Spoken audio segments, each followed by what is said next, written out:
Okay, in this video number, I already lost track of the number. I want to show you how to take the measures. So before cutting anything, you, as you saw in the previous video, have to inspect the elements that you have and think about how to connect them and how they will actually fit into the top and how will they work with the sink.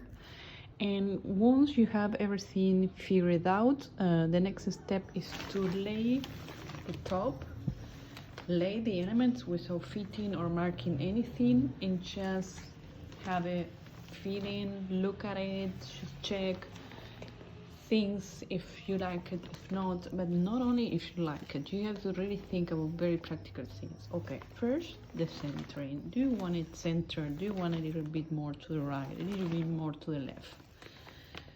The alignment is one of the first things you have to think about.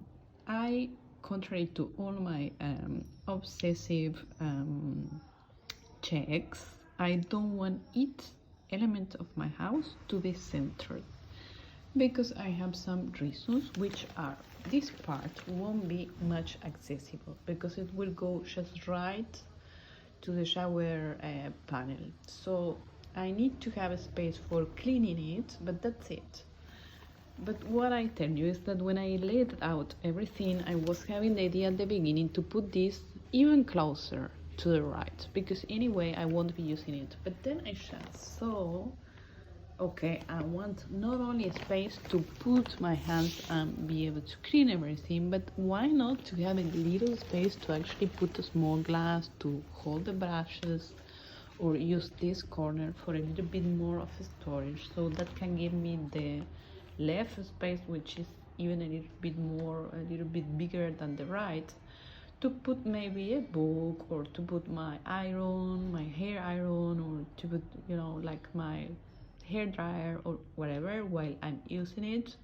So I thought that's actually a great idea, not only to put it totally to the right, but also a little bit to put things here. So by dry fitting everything, you can actually start realizing this type of things. And then you have to think about that then this not only have to look beautiful, but it has to be practical.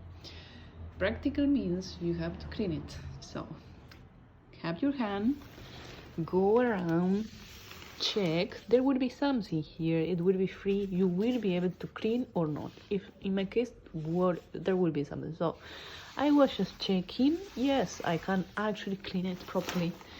Also the same here. So you have to see, okay, my hand is going to be able to clean here, and it's with a little brush, the wall will be here. I also will be able to clean here.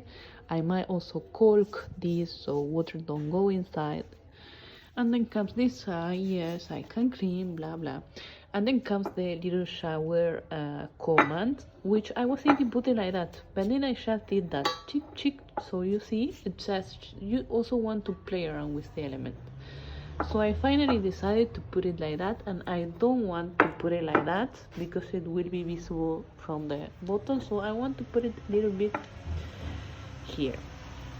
So this will go here, the lines will go down. And now what I have to do is to check everything and go actually to my connections, because there will be water's connection coming from the wall. And what about if this connection just get in the middle of one of those water connections? So now it's time to just break your brain and measure everything and think about where the water entry are, where your element will be, how much space you will need at the bottom of the top of.